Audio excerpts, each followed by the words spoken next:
When you think of Boise State and you think about the greatest player of all time to come from Boise State, the first person that might pop into your head is running back Ashton Jeanty. Just drafted the Raiders and obviously kind of has a bright career ahead of him in the NFL. Hopefully, Kellen Moore, another guy that comes to mind, 50-3 at Boise State. Who is the Boise State GOAT? Welcome back to another OTB Central video. Today I have Carson here, and we're going to be talking about who is the Boise State football GOAT. Carson, how are you doing today? I'm doing great. Just chilling, watching the PGA Championship, and decided to record a video when we both had time. DeChambeau for birdie. Yes, sir. So the Boise State GOAT, definitely something that is, up for debate. Obviously, Mister.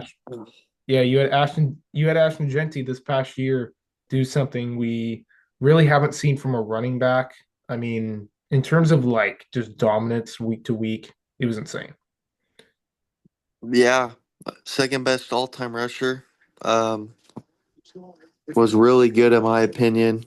Like during the season, workhorse guy with over 350 carries. Just a reliable guy and set up other guys in the play action game, and it was just a really good asset to have and a much needed time for Boise State. Yeah, for sure. I mean, just dominated. He got them, he's a huge reason why the record was so good. Got them into the college football playoff. But Carson, who is your Boise State greatest of all time for the football program? So I think there's three options, potentially four. We'll start with the Gene Blameyer guy. He was the athletic director back in the day.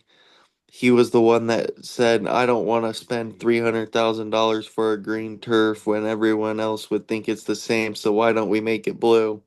And you see how that worked out. And then I think you got to think it's Chris Peterson, two Fiesta Bowls, like a bunch of top 10 finishes, a top five, AP top five, competing for a national championship in 2010, one a 25-yard kick away from going to the national championship versus Auburn in 2010, shutting out Oregon at home, the LeGarrette Blunt punch, beating Oregon and Eugene, beating Virginia Tech in Virginia Tech when they were top 10, beating Georgia, beating these big time programs. I think it's him or I think it's his quarterback, Kellen Moore, 50-3 on the blue. Two of his losses were because of a kicker missing easy field goals. He brought him down, lined up the kick, centered it, and the guy missed it. Easy kicks, and basically a 23-yarder and like a 40-yarder. And then I think the third one is Ashton Genty. Hold up, I gotta pause that. I think Genty, is important at Boise State because they wanted to get back to, what Chris Peterson brought, right? All these top 10, all that, the glory days, whatever.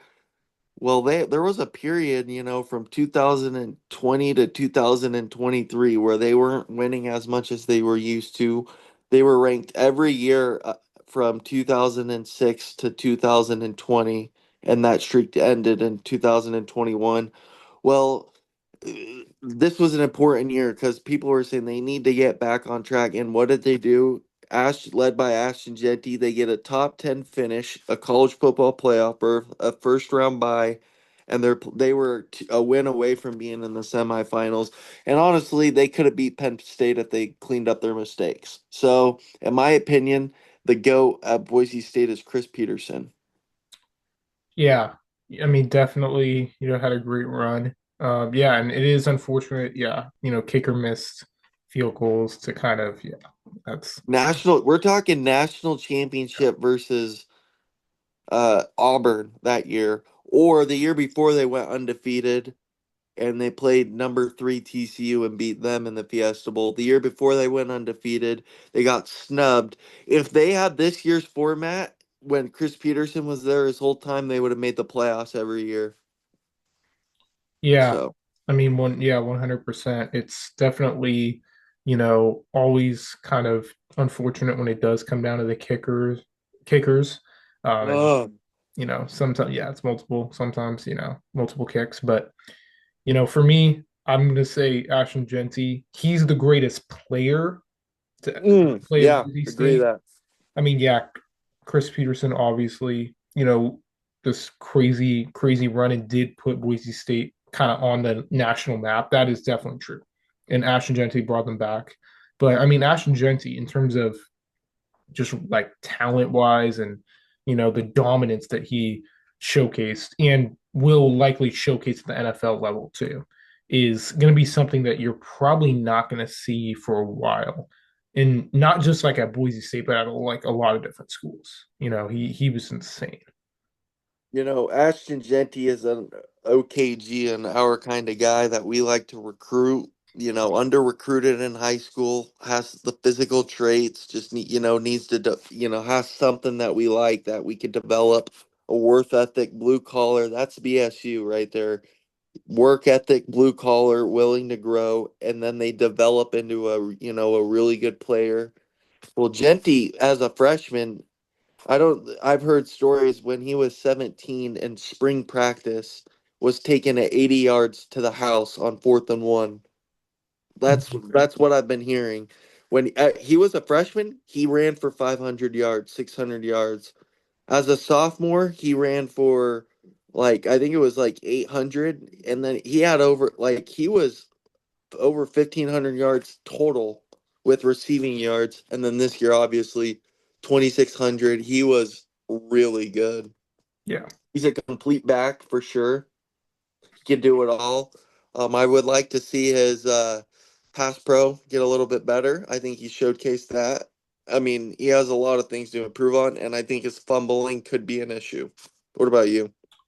Yeah, for sure. I mean, he's definitely, not like the tallest running back, but he's also like, built, and he's like a tank, right? It's very, very hard to tackle him. And offense in Las Vegas that's going to be pretty run heavy. I mean, going to be a lot of play action stuff. He's going to get a lot of touches. He's going to get a lot of opportunities.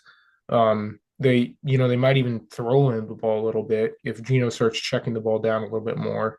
Could see that, and that would really just kind of change his overall value in terms of like fantasy football. He's a first round pick right now, and it's gonna be pretty crazy to see him kind of take off. And you see these running backs are usually their best in their first like 3 or 4 years, and I feel like we're gonna see Genty go off. He could be a 1,000 yard rusher his rookie year. Yeah, he could lead the league in rushing his first year. That's a possibility, depending on what happens with Saquon.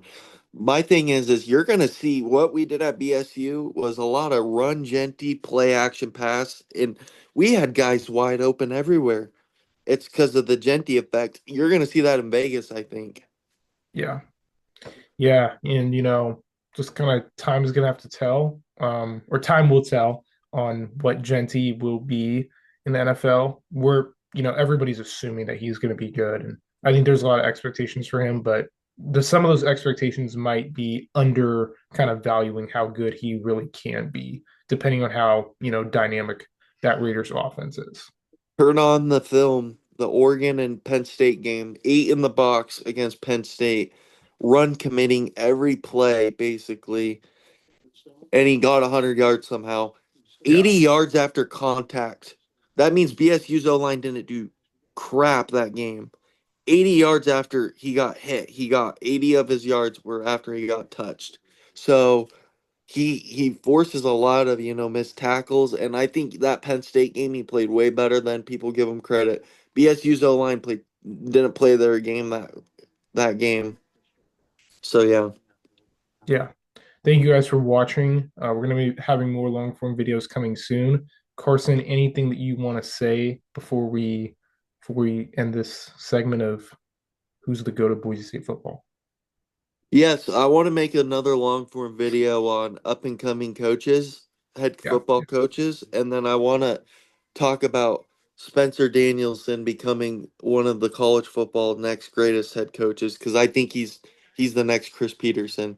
The way he somehow kept on a roster this year after making the Fiesta Bowl, only losing two starters, is wild.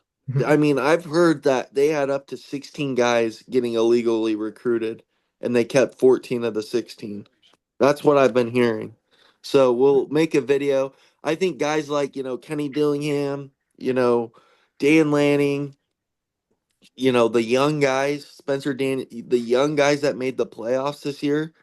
I think we need to make a video, maybe a top 10, top 15 coaches. And, we're not going to say it's going to be Kirby Smart this. I think the guy at BYU, Kalani Sitake, is doing a lot with not a lot, not, he's doing a lot with a little. So we'll make a top 15 to 25 list in the next couple of weeks. Yeah, thank you guys for watching. Like and subscribe for more. This is our current ratio of people who are subscribed versus unsubscribed. So it'd mean a lot if you could go ahead and subscribe, and if you haven't already. And yeah, we'll see you in the next one. Thank you again for watching. Thanks for watching, guys.